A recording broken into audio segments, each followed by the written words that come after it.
दोस्तों मैं सतवीर सिंह अपने YouTube के भारत लिंक ग्लोबल चैनल पर आपका स्वागत करता हूं। दोस्तों हमारे देश में राजशाही है ना वो 1947 में ख़त्म हो गई थी। यानी राजे रजवाड़ों का जो राज था वो जब जिस दिन देश आज़ाद हुआ वो उसी दिन ख़त्म हो गया था और देश के अंदर लोकतंत्र की स्थापना हुई थी।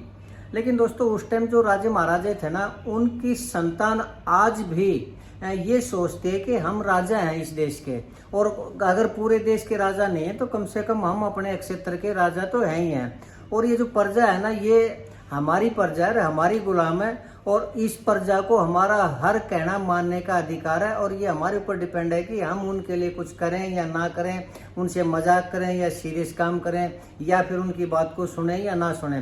तो उसमें आज वो जो राजाओं की संतान वो यही सोचते हैं, ऐसे ही ट्रीट करते हैं जैसे कि एक राजा ट्रीट करते हैं।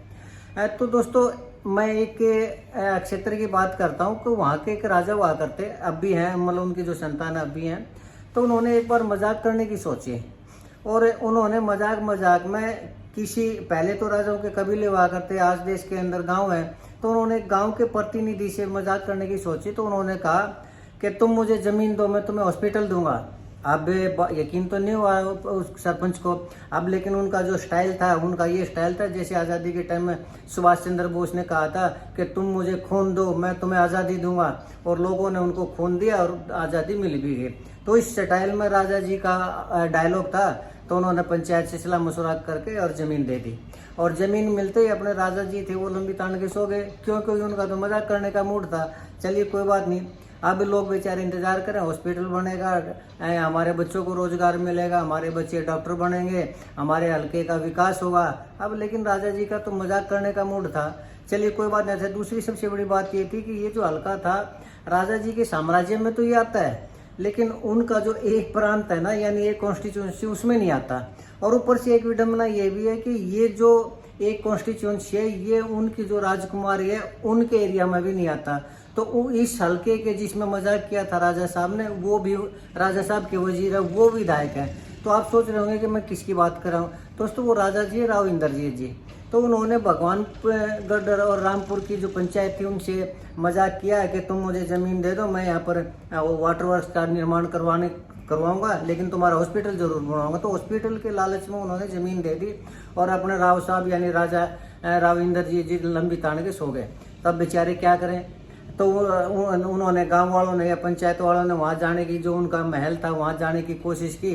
अब तो राजा भले ही आज रजवाड़े ना रहे हो, भले ही वो ना रहे, लेकिन राजा का जो डीएनए होता है, जो उनकी संतान होती है वो भी राजा ही होते हैं। तो उन्होंने सोचा कि अरे प्रजा की इतनी हिम्मत कैसे कि वो हमसे कोई चीज़ मांगने आ गई। तो उन्होंने ठुकाई करवा के भगा दिया उनको। चलिए दोस्तों अब बेचारे क्या करें। तो फिर नंबर आता है जो राजा साहब के वजीर हैं उनका। तो लोगों ने सोचा कि भाई राजा साहब ने तो हमारी नहीं सुनी, चलिए वजीर के पास जाते हैं, यानी जो हमारे हल्के के वजीर हैं। तो वो जो हल्के के वजीर है ना वो एडवोकेट साहब भी हैं, वजीर तो हैं ही हैं, यानी विधायक तो वो उस हल्के के हैं ही हैं और राव इंद्रजीत जी के वजीर भी हैं, लेकिन वो साथ में एडवोकेट भी हैं। तो उन्होंने सांत्वना दे दी, क्योंकि राजा साहब ने भगाया था तो उनके हल्के के थे, तो उन्होंने सांत्वना दे दी, कोई बात नहीं मैं तुम्हारी पैरवी करूँगा। अब वकील हैं तो वकील का काम तो पैरवी करना। लोग बड़े खुश हुए, आके अपने धरने के ऊपर वापस बैठ गए और उन्होंने सोचा आगे चलिए वे हमारे जो वकील साहब है वो पैरवी करेंगे और पैरवी करने के साथ साथ हमारा जो मामला है वो सॉर्ट आउट हो जाएगा। अपने धरने बेचारे बैठे रहे, चाय पीते रहे, पानी पीते रहे, वकील साहब की इंतजार करते रहे, यानी विधायक जी की इंतजार करते रहे। और ये हल्का पड़ता है रेवाड़ी हल्के के अंदर। तो उसमें दोस्तों जो हमारे वकील साहब थे, विधायक जी थे, वो बगैर राजा साहब से पूछे कुछ कह नहीं सकते।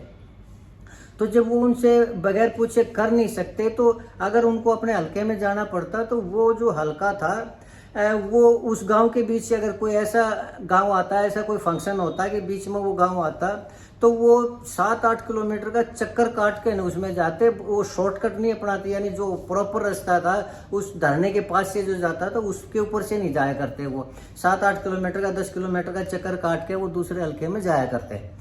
तो लोगों को पता चला कि भाई जो हमारे पैरवी करने वाले हैं वो तो इसको हल्के को ही अवॉइड करने लग रहे हैं, धरना प्रदर्शन को ही अवॉइड करने लग रहे हैं। तो फिर क्या करें। तो अब आज शायद लोगों ने सोचा है कि चलिए अगर वो पैरवी नहीं करते तो कम से कम हम उनसे डिमांड तो कर लें कि हमारे कम से कम हॉस्पिटल की तो पैरवी कर लें। अब लेकिन दिक्कत ये है कि ये जो विधायक जी हैं यानी ये जो वजीर है ये राजा साहब के दरबार के वजीर हैं। अब उनसे पूछे बगैर पैरवी भी नहीं कर सकते, और उनसे पूछे बगैर इस धरने का समर्थन भी नहीं कर सकते, और उनसे पूछे बगैर इस धरने का समर्थन करके धरने के ऊपर बैठ भी नहीं सकते, और सरकार से डिमांड भी नहीं कर सकते। तो अब फंस गए वजीर साहब। तो अब डेमोक्रेसी के अंदर ये है कि अगर ये वजीर साहब हमारे, यानी ये जो विधायक जी हैं, ये है राव लक्ष्मण जी, राव लक्ष्मण यादव जी हैं, वो अगर इस हल्के को अवॉइड करते, मैं इसलिए कह रहा हूँ कि वो बुरे फंसे हुए हैं, और ये फंसे इस तरह रहे हैं कि जो खुद राजा साहब है वो भी फंसे हुए हैं। क्योंकि जब युद्ध का मैदान होता है, यानी अस्तित्व की लड़ाई होती है, तो उसमें सामने वाला जो राजा वो देखना पड़ता है कितना ताकतवर है। तो ये वर्धमान के ये राजा साहब है, गुड़गांव के, यानी राजा राव इंद्रजीत जी है, इनके सामने टकराव होगा बड़े राजा का, यानी मनोहरलाल खट्टर जी का, और उनके वजीर यानी नायब सिंह सैनी जी का, वे हावी पड़ चुके हैं। तो अब खुद राव इंद्रजीत जी को अपना अस्तित्व बचाना मुश्किल हो रहा है, तो वो राव लक्ष्मण जी का अस्तित्व कहाँ से बचाएं। और राव लक्ष्मण जी अगर इस धरने प्रदर्शन का समर्थन करते हैं तो राव इंद्रजीत जी नाराज होते हैं, और अगर नहीं करते तो जनता नाराज होती है। अब समस्या ये है कि करें तो क्या करें। तो मैं दोस्तों एक चीज कहना चाहूँगा, हालांकि राव लक्ष्मण जी विधायक भी हैं, एडवोकेट भी, हालांकि मैं खुद भी एडवोकेट हूँ, इसलिए थोड़ा सा वकील का काम होता है सलाह देना, तो मैं थोड़ा सा कह ही सकता हूँ कि ये लोकतंत्र है। राव लक्ष्मण जी, अगर आपने अपने हल्के को अवॉइड किया, अगर आपने अपने हल्के को नाराज किया, तो जनता अगली बार आपको वोट नहीं देगी, आपकी विधायकी पड़ जाएगी खतरे में। और अगर इस हल्के के लोगों ने आपको वोट नहीं दी, तो राव इंद्रजीत जी यानी बड़े राजा साहब वो आपको नहीं बचा पाएंगे। अगर कोई आपको बचा पाएगा तो वो आपका हल्का बचा पाएगा, आपके हल्के के लोग बचा पाएंगे। और आपके हल्के के लोगों की डिमांड ये है कि जो रामगढ़ और भगवानपुर की जमीन है उसमें हॉस्पिटल बने। क्यों? क्योंकि आपके राजा साहब ने उनसे जमीन ली थी कि ये कह के कि तुम मुझे जमीन दे दो भगवान उसके लिए, प्रोजेक्ट के लिए, वाटर वर्क के लिए, तो उन्होंने जमीन दे दी, तो उनका क्या कसूर था। तो अब नैतिकता का आधार यही बनता है राव लक्ष्मण जी कि आप अपनी जनता का, अपने हल्के की जनता का आप भरोसा जीतिए, उनके साथ खड़े होइए, उनकी डिमांड पूरी करवाइए। नहीं तो राव इंद्रजीत जी को इस हल्के से कुछ फर्क नहीं पड़ता, वो उनका हल्का है गुड़गांवा, और गुड़गांवा हल्के के अंदर एक रेवाड़ी हल्का नहीं आता, तो दूसरे 3-4 हल्के और भी आते हैं, वो तो वोट वहां से ले जाएंगे, उनको तो कोई असर पड़ेगा नहीं जी इस एक हल्के से। लेकिन ये जो हल्का है रेवाड़ी, अगर ये रेवाड़ी हल्का आपसे नाराज हो गया, तो अगली बार ये सोचिए कि आप जीतने से तो दूर आपको वोट भी नहीं मिलेंगे। अगर रही बात राव इंद्रजीत जी के, राव इंद्रजीत जी कितनी वोट दिला पाएंगे, वो खुद अपने अस्तित्व की लड़ाई लड़ने लग रहे हैं। खुद रोजाना हरियाणा सरकार है, हरियाणा की जो पार्टी है बीजेपी हाईकमान है, मनोहरलाल खट्टर जी हैं, राव इंद्रजीत जी हैं, या नायब सैनी जी है, वो रोजाना ये दिखाने लग रहे हैं, उनके कद को कम करने का प्रयास करने लग रहे हैं, दिखा भी रहे हैं पब्लिक को कि अमीन का कद है वो कम करने लग रहे हैं। तो ऐसे में वो खुद अपने अस्तित्व की लड़ाई लड़ रहे हैं, तो वो आपको कैसे बचा पाएंगे राव लक्ष्मण जी। तो आपका फर्ज यही है कि आप अपने हल्के के लोगों को तो अपने साथ रखिए कम से कम। अगर आपके हल्के के लोग आपके साथ होंगे, अगर आप उनकी डिमांड पूरी करेंगे, तो वो आपको वोट भी देंगे, आपका मान सम्मान भी करेंगे।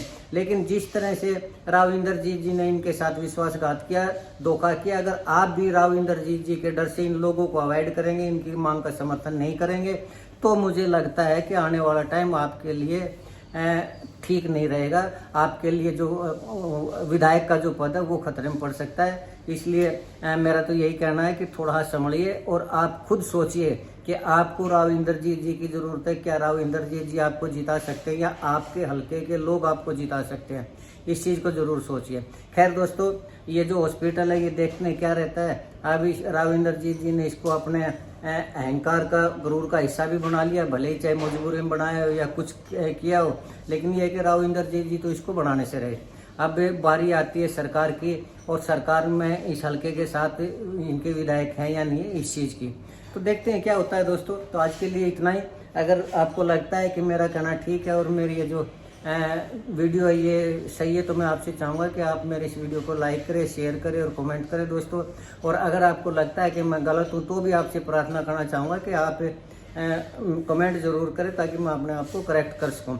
आपने मेरा ये वीडियो देखा, इसके लिए आपका बहुत बहुत धन्यवाद। चलते चलते एक निवेदन और करना चाहूँगा कि आप मेरे इस चैनल को सब्सक्राइब जरूर करें दोस्तों, ताकि मेरा हौसला बना रहे और मैं इसी तरह की वीडियो आपके सामने लाता रहूँ। इसके साथ ही धन्यवाद, नमस्कार, जय हिंद।